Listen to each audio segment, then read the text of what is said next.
ಆತ್ಮೀಯ ಬಂಧುಗಳೇ, ಮಹಾಭಾರತ ಉದ್ಯೋಗ ಪರ್ವ ಸನತ್ ಸುಜಾತಿಯ 2ನೇ ಅಧ್ಯಾಯ. ಇದರಿಂದ ಸನತ್ ಸುಜಾತರ ಮೂಲಕ ಧೃತರಾಷ್ಟ್ರನ ಪ್ರಶ್ನೆಗಳಿಗೆ ಉತ್ತರ, ಈ ವಿಷಯದ ಬಗ್ಗೆ ತಿಳ್ಕೊಳ್ತಾ ಇದ್ವಿ. ಓದ ಭಾಗದಲ್ಲಿ ಮರಣ ಅಂತಂದ್ರೆ ಏನು ಅನ್ನೋದ್ರ ಬಗ್ಗೆ ತಿಳ್ಕೊಂಡ್ವಿ. ಈಗ ಈ ಮರಣ ಅನ್ನೋದು ಯಾರಿಗೆ ಬರುತ್ತೆ? ಎಲ್ಲರೂ ಸಾಯ್ಲೇಬೇಕಲ್ವಾ ಅಂತ ಅನ್ಸುತ್ತೆ ನಮ್ಗಲ್ವಾ. ಹುಟ್ಟದ ಮೇಲೆ ಎಲ್ಲರೂ ಸಾಯ್ಲೇಬೇಕಲ್ವಾ ಅಂತ ಅಂದ್ಬಿಟ್ಟು ಅನ್ಸುತ್ತೆ. ಅದರ ಬಗ್ಗೆ ಇಲ್ಲಿ ಹೇಳ್ತಾರೆ. ಈಗ ಮರಣ ಅಂತಂದ್ರೆ ನಮ್ಮ ಜೊತೆ ನಮ್ಮ ಮನಸ್ಸು, ಇಂದ್ರಿಯ, ಪ್ರಾಣ ಎಲ್ಲವೂ ಕೂಡ ಹೋಗುತ್ತೆ. ಆ ಶರೀರದಿಂದ ಆ ಪ್ರಾಣರೂಪಿ ಇಂದ್ರಿಯಗಳ ವಿಯೋಗ ಆಗುತ್ತಲ್ಲ, ಅದನ್ನ ನಾವು ಮರಣ ಅಂತ ಹೇಳೋದು. ಈಗ ಮುಂದುವರೆದು ಇಲ್ಲಿ ಹೇಳ್ತಾರೆ, ಪ್ರಾರಬ್ಧ ಕರ್ಮದ ಉದಯವಾದಾಗ. ಈಗ ನೋಡಿ, ನಾವು ಹುಟ್ಟಿದ ಮೇಲೆ ಸ್ವಲ್ಪ ದಿವಸ ಆದಮೇಲೆ ನಮ್ಮ ಪ್ರಾರಬ್ಧ ಏನಿರುತ್ತೋ ಅಂದರೆ ಹಿಂದೆ ಮಾಡಿರುವಂಥ ಕರ್ಮದ ಒಂದು ಫಲ ಏನಿರುತ್ತೋ ಅದರಿಗೆ ತಕ್ಕಂಗೆ ನಮಗೆ ಕೆಲವೊಂದು ನಾವು ಏನೇನು ಮಾಡಬೇಕು ಅಥವಾ ಏನು ಮಾಡಬಾರ್ದು, ನಮಗೆ ಸುಖ ಸಿಗಬೇಕಾ ದುಃಖ ಸಿಗಬೇಕಾ ಎಲ್ಲ ನಿರ್ಧಾರ ಆಗಿರುತ್ತೆ. ಆ ಪ್ರಾರಬ್ಧ ಕರ್ಮ ಯಾವಾಗ ಉದಯವಾಗುತ್ತೋ, ಕರ್ಮದ ಫಲದಲ್ಲಿ ಆಸಕ್ತಿ ಇರುವಂತಹ ಜನರು ಏನು ಮಾಡ್ತಾರೆ, ಇವಾಗ ನಾನು ಈ ಭೂಲೋಕದಲ್ಲಿದ್ದಾಗ ಒಳ್ಳೆ ಕೆಲಸಗಳನ್ನೇ ಮಾಡಿರ್ತೀನಿ ಅಂತ ಇಟ್ಕೊಳ್ಳಿ. ಅವಾಗ ಏನಾಗುತ್ತೆ, ಸ್ವರ್ಗಲೋಕ ಸಿಗುತ್ತೆ ನನಗೆ. ಕೆಟ್ಟ ಕೆಲಸ ಮಾಡಿದರೆ ಏನಾಗುತ್ತೆ, ನರಕಲೋಕ ಸಿಗುತ್ತೆ. ನಾನು ನಾರ್ಮಲ್ ಆಗಿ ಒಳ್ಳೆಯದು ಕೆಟ್ಟದ್ದು ಎರಡೂ ಮಿಕ್ಸ್ ಮಾಡಿರ್ತೀನಿ. ಅಂದರೆ ಯಾವುದೇ ಒಂದು ಸ್ವಾರ್ಥ ಇಲ್ಲದೆ ಬರೀ ಕೆಟ್ಟದ್ದು ಮಾಡಿದೆ, ಬರೀ ಒಳ್ಳೆಯದು ಮಾಡಿದೆ, ಎರಡೂ ಮಾಡಿದರೆ ನಾನು ಇದೇ ಭೂಲೋಕದಲ್ಲೇ ಮತ್ತೆ ನಾನು ಹುಟ್ಟು ಬರ್ತೀನಿ. ಈ ರೀತಿ ರೂಲ್ಸ್ ಇದೆ. ಸೊ ಯಾವಾಗ ಒಳ್ಳೆ ಕೆಲಸಗಳನ್ನೇ ಮಾಡ್ತೀನೋ ಆವಾಗ ಸ್ವರ್ಗಲೋಕಗಳಿಗೆ ಹೋಗ್ತೀವಿ. ಅದಕ್ಕೋಸ್ಕರ ಏನಾಯಿತು, ಅವರು ಮೃತ್ಯುವನ್ನು ಪಾರ್ ಮಾಡೋದಕ್ಕಾಗಲಿಲ್ಲ. ಯಾಕೆ? ಅವರು ಒಳ್ಳೆ ಕೆಲಸಗಳನ್ನು ಮಾಡಿದ್ದಕ್ಕೆ ಅದರ ಪ್ರತಿಫಲವನ್ನು ಅವರು ಅನುಭವಿಸ್ಬೇಕಲ್ವ. ಅದಕ್ಕೋಸ್ಕರ ಅವರು ಸ್ವರ್ಗಕ್ಕೆ ಹೋಗಲೇಬೇಕು. ಅಲ್ಲವರು ಏನೇನು ಸುಖಗಳಿದೆಯೋ ಅದನ್ನೆಲ್ಲ ಅನುಭವಿಸ್ಬೇಕು ಅವರು. ಆಮೇಲೆ ಮತ್ತೆ ಅವರು ಭೂಮಿಗೆ ಬರಬೇಕು, ಮತ್ತೆ ಅವರು ಕರ್ಮವನ್ನು ಮಾಡಬೇಕು. ಹಂಗಾದ್ರೆ ನಾವು ಒಳ್ಳೆ ಕೆಲಸ ಮಾಡೋದು ತಪ್ಪ? ಯಾರಿಗೆ ಸ್ವರ್ಗಕ್ಕೆ ಹೋಗಬೇಕು ಅಂತಿರುತ್ತೋ ಅವ್ರು ಮಾಡ್ಬೋದು. ಆದರೆ ನಾವು ಮೃತ್ಯುವಿನಿಂದನೇ ಪಾರಾಗಬೇಕು ಅಂತ ಯಾರು ಅನ್ಕೊಂಡಿರ್ತಾರೋ ಅವರು ಒಳ್ಳೆಯದೂ ಅಲ್ಲ ಕೆಟ್ಟದ್ದೂ ಅಲ್ಲ, ಭಗವಂತನಿಗೆ ಸಮರ್ಪಣೆ ಮಾಡಿ ಕೆಲಸಗಳನ್ನು ಮಾಡಬೇಕು. ಇಲ್ಲಿ ನಮ್ಮ ಪ್ರಾರಬ್ಧ, ನಾವು ಮಾಡಿರೋ ಒಳ್ಳೆಯ ಕೆಲಸಗಳಾದರೆ ಸ್ವರ್ಗಲೋಕಗಳಿಗೆ ಹೋಗ್ತೀವಿ. ಅದಕ್ಕೋಸ್ಕರ ನಾವು ಮೃತ್ಯುವನ್ನು ಪಾರು ಮಾಡೋದಕ್ಕಾಗೋದಿಲ್ಲ. ಇನ್ನು ದೇಹಾಭಿಮಾನ ಇರುವಂತಹ ಜೀವಿ ಅಂದರೆ ಅರ್ಥ ಏನು? ನಾನೇ ದೇಹ. ಈಗ ನಮಗೆ ಭಗವದ್ಗೀತೆ ಎಲ್ಲ ಕೇಳಿರೋದ್ರಿಂದ ನಾನು ಈ ದೇಹ ಅಲ್ಲ, ನಾನು ಆತ್ಮ ಅನ್ನೋದು ನಮಗೆ ಗೊತ್ತಾಗಿದೆ ಅಲ್ವಾ. ಅದಕ್ಕೋಸ್ಕರ ಈಗ ನಮಗೆ ನಾನು ಏನು ಕೆಲಸ ಮಾಡಬೇಕು ಮಾಡಬಾರ್ದು ಅನ್ನೋದೆಲ್ಲ ಸ್ವಲ್ಪ ಮಟ್ಟಿಗಾದರೂ ಅರ್ಥ ಆಗಿದೆ. ಆದರೆ ನಾವಿನ್ನೂ ಬೇಕಾದಷ್ಟು ಜನರನ್ನು ನಮ್ಮ ಅಕ್ಕಪಕ್ಕ ನಮ್ಮ ಮನೆಗಳಲ್ಲೇ ನೋಡ್ತೀವಿ.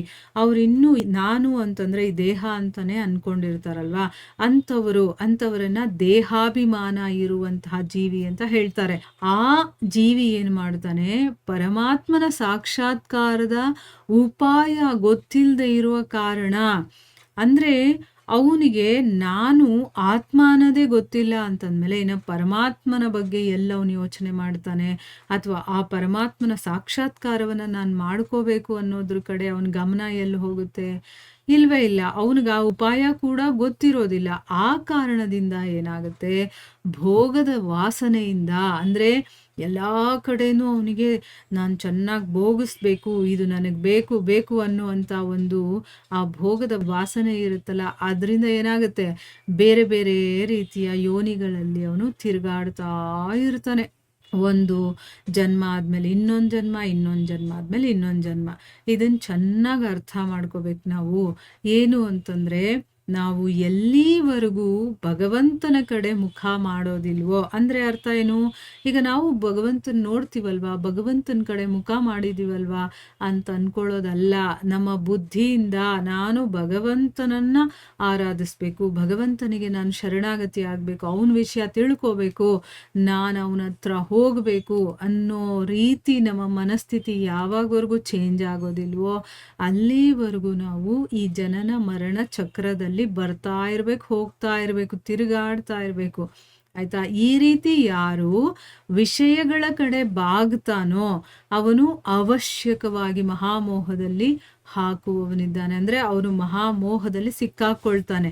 ಮತ್ತೆ ಈ ಸುಳ್ಳು ವಿಷಯಗಳಲ್ಲಿ ಅಂದ್ರೆ ಅರ್ಥ ಏನು? ಈಗ ನಾವು ಯಾವುದನ್ನೆಲ್ಲ ನಮ್ದು ನಮ್ದು ಅಂತ ಅನ್ಕೊಳ್ತಾ ಇದೀವೋ ಅಥವಾ ನಂದು ಅಂತ ಅನ್ಕೊಳ್ತಾ ಇದೀವೋ ಅದೆಲ್ಲ ಸುಳ್ಳು ವಿಷಯಗಳು. ಇವತ್ತಲ್ಲ ನಾಳೆ ಬಿಟ್ಟು ಹೋಗ್ಬೇಕು. ನಾವೇ ಬಿಟ್ಟು ಹೋಗ್ತೀವಿ, ಇಲ್ಲ ಅವರೇ ನಮ್ಮನ್ನ ಬಿಟ್ಟು ಹೋಗ್ತಾರೆ ಅಲ್ವಾ? ಯಾವುದು ಶಾಶ್ವತವಾಗಿರುವಂಥದ್ದಲ್ಲ. ಈಗ ಶಾಶ್ವತ ಅಲ್ಲ ಅಂತಂದ್ಮೇಲೆ ಅದು ಸುಳ್ಳೇ ಆಯ್ತಲ್ವಾ? ಅಂಥ ವಿಷಯಗಳಲ್ಲಿ ಯಾರು ಆಸೆಯನ್ನ ಇಟ್ಕೊಂಡಿರ್ತಾನೋ ಅಂಥ ಮನುಷ್ಯ ಅವುಗಳ ಕಡೆ ಪ್ರವೃತ್ತನಾಗೋದು ಸ್ವಾಭಾವಿಕನೇ ಅಲ್ವಾ? ನಾನು ಐಹಿಕ ವಿಷಯಗಳಲ್ಲಿ ನನ್ನ ಮನೆ, ಆಸ್ತಿ, ಇಂಥದ್ದೆಲ್ಲ ವಿಷಯಗಳಿರುತ್ತಲ್ಲ, ಅದರಲ್ಲಿ ನನಗೆ ಆಸಕ್ತಿ ಜಾಸ್ತಿ ಇದ್ದಾಗ ನನಗೆ ಆ ಕಡೆನೇ ಹೋಗ್ತಾ ಇರುತ್ತೆ ನನ್ನ ಮನಸ್ಸು. ನಾನು ಆ ಕಡೆ ಅಂಥ ಕೆಲಸಗಳನ್ನೇ ಮಾಡೋದು, ಅದನ್ನು ಹೇಗೆ ಸೆಕ್ಯೂರ್ ಮಾಡೋದು ಅಥವಾ ಇದನ್ನು ಹೇಗೆ ಪಡ್ಕೊಳ್ಳೋದು ಅಂಥದ್ರ ಬಗ್ಗೆನೇ ನನಗೆ ಮನಸ್ಸು ಅದ್ರ ಬಗ್ಗೆನೇ ಯೋಚನೆ ಮಾಡ್ತಾ ಇರುತ್ತೆ. ಬುದ್ಧಿಲೂ ಅದೇ ಓಡ್ತಾ ಇರುತ್ತೆ. ನಾನು ಮಾಡೋ ಕೆಲಸಗಳು ಕೂಡ ಅದರಲ್ಲೇ ಇರುತ್ತೆ ಅಲ್ವಾ? ಆ ರೀತಿ ಮಾಡೋದು ಸ್ವಾಭಾವಿಕ. ಮಿಥ್ಯಾಭೋಗಗಳಲ್ಲಿ ಆಸಕ್ತನಾಗಿರೋದ್ರಿಂದ ಅಂದ್ರೆ ಏನು? ಇದೆಲ್ಲ ಮಿಥ್ಯೆ ಅಂತಂದ್ರೆ ಸುಳ್ಳು. ಇದೆಲ್ಲ ಬರೀ ನಾಟಕ ಥರ. ಆಮೇಲೆ ಇದು ಶಾಶ್ವತವಾಗಿರುವಂಥದ್ದಲ್ಲ. ಅಂಥ ಭೋಗಗಳಲ್ಲಿ ಆಸಕ್ತನಾಗಿರೋದ್ರಿಂದ ಯಾರ ಅಂತಃಕರಣದ ಜ್ಞಾನಶಕ್ತಿ ನಷ್ಟ ಆಗೋಗಿದೆಯೋ, ಇವಾಗ ನೀವು ಬೇಕಾದ್ರೆ ಇದನ್ನ ಟ್ರೈ ಮಾಡಿ ನೋಡಿ. ಯಾರು ಐಹಿಕದಲ್ಲಿ ಹೆಚ್ಚು ಆಸಕ್ತರಾಗಿರ್ತಾರೋ ಅವರಿಗೆ ಜ್ಞಾನನೇ ಇರೋದಿಲ್ಲ. ಅವರಿಗೆ ಭಗವಂತ, ಆತ್ಮ, ಪರಮಾತ್ಮ ಇದ್ರ ಬಗ್ಗೆ ತಿಳುವಳಿಕೆನೇ ಇರೋದಿಲ್ಲ. ಏನಾದರೂ ಹೇಳಕ್ ಹೋದಾಗ್ಲೂ ಕೂಡ ಅದನ್ನ ಅವ್ರು ತಗೊಳ್ಳೋ ಒಂದು ಪರಿಸ್ಥಿತಿನಲ್ಲೂ ಇರೋದಿಲ್ಲ. ಅವ್ರಿಗೆ ಇಷ್ಟನೇ ಆಗೋದಿಲ್ಲ ಅದು. ಯಾಕೆ? ಅವರ ಅವರ ಮನಸ್ಸು, ಅವರ ಬುದ್ಧಿ ಎಲ್ಲದರಲ್ಲೂ ಕೂಡ ಐಹಿಕ ಹೋಗಿದೆ. ಅದರಲ್ಲೇ ಆಸಕ್ತಿ ಇರೋದ್ರಿಂದ ಅವರಲ್ಲಿ ಜ್ಞಾನಶಕ್ತಿ ನಷ್ಟ ಆಗೋಗಿರುತ್ತೆ. ಅವರು ಎಲ್ಲಾ ಕಡೆಗಳಿಂದನೂ ಕೂಡ ಆ ವಿಷಯಗಳ ಬಗ್ಗೆನೇ ಚಿಂತನೆ ಮಾಡ್ತಾ ಇರ್ತಾರೆ. ಮತ್ತೆ ಮನಸ್ಸಲ್ಲೇ ಅವರು ಅದ್ರ ಬಗ್ಗೆ ಯೋಚನೆ ಮಾಡಿ ಮಾಡಿ ಮಾಡಿ ಅದರ ಆಸ್ವಾದನೆಯನ್ನ ಮಾಡ್ತಾ ಇರ್ತಾರೆ. ಅಂದ್ರೆ ಅದನ್ನ ಖುಷಿ ಪಡ್ತಾ ಇರ್ತಾರೆ, ಅದನ್ನ ಅನುಭವಿಸ್ತಾ ಇರ್ತಾರೆ ಒಳಗಡೆಯಿಂದ. ಏನು ಅಂತಂದ್ರೆ, ಇವತ್ತೆಷ್ಟು ದುಡಿಬೇಕು, ನಾನು ಇಷ್ಟು ಸಂಪಾದನೆ ಮಾಡಿದೆ, ಅಥವಾ ನಾನು ಇದು ತೊಗೊಂಡೆ, ನಾನು ಅದು ತೊಗೊಂಡೆ, ಅಥವಾ ನಾನು ಇದು ತೊಗೊಳ್ಬೇಕು, ಅಥವಾ ನಾನು ಇಷ್ಟು ದೊಡ್ಡ ಬಂಗ್ಲೆ ಕಟ್ಟಬೇಕಪ್ಪ, ನನ್ನ ಹತ್ರ 4 ಕಾರ್ ಇರಬೇಕಪ್ಪ, ನನ್ನ ಹತ್ರ ಕಾಳುಗಳಿರ್ಬೇಕಪ್ಪ. ಈ ರೀತಿ ಎಷ್ಟೋ ರೀತಿಯ ವಿಷಯಗಳಿದೆಯಲ್ಲ, ಆ ಒಂದು ವಿಷಯಗಳ ಬಗ್ಗೆನೇ ಚಿಂತನೆ ಮಾಡ್ತಾ ಮಾಡ್ತಾ ಮಾಡ್ತಾ ಆ ಮನಸ್ಸಲ್ಲೇ ಅವರು ಸಂತೋಷವನ್ನ ಆಸ್ವಾದನೆ ಮಾಡ್ತಾ ಇರ್ತಾರೆ. ಇಂಥ ಒಂದು ಮನಸ್ಸಲ್ಲಿ ಭಗವಂತನ ವಿಚಾರ ಬರೋದಕ್ಕೆ ಹೇಗೆ ಸಾಧ್ಯ ಅಲ್ವಾ? ಈಗ ಒಂದು ಸಣ್ಣದಾದಂತಹ ಒಂದು ಸುರಂಗ ಇರುತ್ತೆ ಅಂತ ಇಟ್ಕೊಳ್ಳಿ. ಆ ಸುರಂಗದಲ್ಲಿ ಒಬ್ರು ಮಾತ್ರ ಹೋಗೋದಕ್ಕಾಗೋದು. ಆ ಕಡೆಯಿಂದ ಇನ್ನೊಬ್ರು ಬಂದ್ರೆ ಬರೋದಕ್ಕಾಗೋದೇ ಇಲ್ಲ. ಒಬ್ರು ಮಾತ್ರನೇ ಹೋಗೋದಕ್ಕಾಗೋದು. ಅಂಥ ಒಂದು ಸುರಂಗ ನಮ್ಮ ಜೀವನ ಅನ್ನೋದು. ನಾವು ಐಹಿಕದ ಕಡೆಗೆ ಹೋಗಬಹುದು ಅಥವಾ ಆಧ್ಯಾತ್ಮಿಕದ ಕಡೆಗೆ ಹೋಗಬಹುದು. ಎರಡೂ ಒಟ್ಟಿಗೆ ಮಾಡ್ತೀನಿ ಅಂತಂದ್ರೆ ಅದು ಸಾಧ್ಯನೇ ಇಲ್ಲ. ಯಾವುದಾದ್ರೂ ಒಂದು ಮಾತ್ರ ಸಾಧ್ಯ ಆಗೋದು. ಈಗ ನಮ್ಮ ಮನಸ್ಸಿರೋದು ಒಂದೇ, ಬುದ್ಧಿ ಇರೋದು ಒಂದೇ ಅಲ್ವಾ? ಆ ಮನಸ್ಸಿನಲ್ಲಿ ಐಹಿಕ ಇರಬೇಕು, ಇಲ್ಲ ಆಧ್ಯಾತ್ಮಿಕತೆ ಇರಬೇಕು. ನಾನಿರಬೇಕು ಅಥವಾ ಭಗವಂತ ಇರಬೇಕು. ಅಂದ್ರೆ ನಾನು ಅಂತಂದ್ರೆ ಈ ದೇಹ ಅಂತ, ದೇಹ ಇರಬೇಕು, ಇಲ್ಲ ಆತ್ಮ ಅಂದ್ರೆ ನಾನು ಪರಮಾತ್ಮನ ಬಗ್ಗೆ ಚಿಂತನೆ ಮಾಡೋದು. ಯಾವುದಾದ್ರೂ ಒಂದು ಮಾತ್ರ ಇಟ್ಕೊಳ್ಳೋದಕ್ಕೆ ಸಾಧ್ಯ. ಅದಕ್ಕೆ ನೋಡಿ, ಭಕ್ತರು ಎಷ್ಟೇ ಸಾಹುಕಾರರು ಆಗಿದ್ರೂ ಕೂಡ ಯಾವಾಗ ಅವರಿಗೆ ಜ್ಞಾನ ಎಚ್ಚೆತ್ಕೊಳ್ಳುತ್ತೋ ಅಥವಾ ಅವರಲ್ಲಿರುವಂತಹ ಜ್ಞಾನ ಬೆಳಕಿಗೆ ಬರುತ್ತೋ, ಅವರಿಗೆ ಗೊತ್ತಾಗುತ್ತೋ, ಅವರಿಗೆ ಆಗ ಅವರು ಐಹಿಕವನ್ನ ಕಂಪ್ಲೀಟ್ ಆಗಿ ಬಿಟ್ಬಿಡ್ತಾರೆ. ಆ ಪರಮಾತ್ಮನನ್ನ ಹಿಡ್ಕೊಳ್ತಾರೆ ಅವರು. ಯಾಕಂದ್ರೆ ಅದು ಒಬ್ರು ಮಾತ್ರ ಹೋಗುವಂತ ಜಾಗ ಅದು. ಇಲ್ಲ ಅಲ್ಲಿ ಐಹಿಕತೆ ಇರಬೇಕು, ಇಲ್ಲ ಆಧ್ಯಾತ್ಮಿಕತೆ ಇರಬೇಕು ಅನ್ನೋದನ್ನ ಇಲ್ಲಿ ಹೇಳ್ತಾ ಇದ್ದಾರೆ. ಇದರ ಮುಂದುವರಿದ ಭಾಗ ಇನ್ನೂ ಇದೆ. ಅದನ್ನು ನಾವು ಮುಂದಿನ ಭಾಗದಲ್ಲಿ ತಿಳ್ಕೊಳ್ಳೋಣ. ಹರೇ ಕೃಷ್ಣ.